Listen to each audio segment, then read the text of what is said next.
makadii mhuri yeZimbabwe. Chiitiko chamuri kuona mhuri yeZimbabwe inyuchi dzakazara idzo dziri kutenderera kune avo maine mwana vanga vakaba mari yemurume wavo yange yakarima fodya ndokutiza ndokuenda kumusha kwavo, kumusha kwakaberekwa amai ava. Saka zvakadaro murume uyu ndokufamba ndokuenda kudare kwasekuru Musundagore ndokunogadzirwa. Vakasekuru Musundagore vakati tichatuma nyuchi dzichaenda kunotera kuvanhu vakatora pfuma yenyu. Saka ndiko nyuchi dzamuri kuona idzo mhuri yeZimbabwe dziri kutenderera. Iyi motikari yavauya nayo, vauya pamba pemukuwasha kuzodzora pfuma yavanga vakatora, vakasiya zvakare vapisa mabhaundi mukati memusha uyu, vachibva vaenda kwavakaenda vaparadza zvinhu izvi. Ndo nzvimbo yatiri, ayo ndo mabhaundi acho akapiswa amuri kuona mhuri yeZimbabwe kunzvimbo yatiri.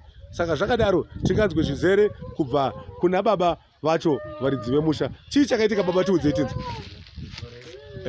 Ndakabirwa mari yangu taurisai baba zvinzwike. Ndakabirwa mari yangu mumba yanda ndakachengeta nokwana kuita 15,000. 15,000 pandakangoba yangu ndo yakazondidirecta kuti kuZimuri Park kuna sekuru Musundagore vanopedza masports.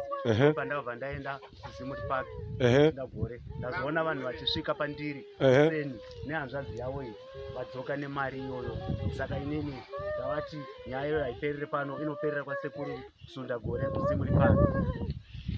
Mhuri yeZimbabwe ndo nyaya muri kunzwa, ndo baba vacho vakatorwa mari nemudzimai wavo nemwana vachibva vatiza vachienda kumusha kwavo.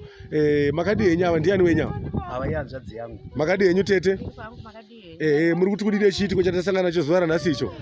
Chandishamisa nekuti ndakatonzwa nemumwe munhu akandiudza akati kuZimuri kwasekuru Musundagore hanzvadzi zviri nani kuti tiende pane kuti mari yako irove, ndokuenda kwataenda kwasekuru Musundagore. Zvinosirisa mhuri yeZimbabwe. Inyuchi dzamuri kuona idzi dzakaungana dziri mumaoko mevanhu dziri kutenderera dzamuri kuona idzo mhuri yeZimbabwe.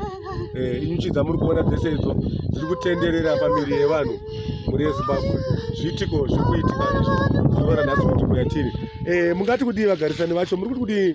Ndii munogara nababa vavo, muri kuti kudii nechiitiko chamaona ichi? Zvinosirisa sereke, murume uyu takagara zvakanaka sereke. Patakazongoona bhani radzo akuti ndakabirwa mari 15,000 yangu yakaenda chichi, saka ende zvinosirisa sereke.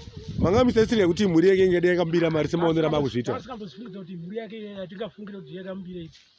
Tikangoti pamadzimai kungoenda kwayakangoitawo chete. Zvinosirisa mhuri yeZimbabwe zvamuri kuona. Inyuchi dziri kutenderera kunzvimbo yatiri. Tiri pamusha wacho zvakare wemurume uyo wacho akatorerwa pfuma iyoyo.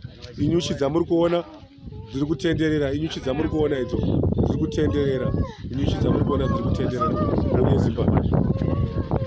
Zvakanaka, tichakumbirawo nhamba dzasekuru Musundagore ava kuitira mhuri yeZimbabwe vane matambudziko avari kusangana nawo. Tinotenda tichange tichinzwa kuti zviri kufamba sei panguva inotevera.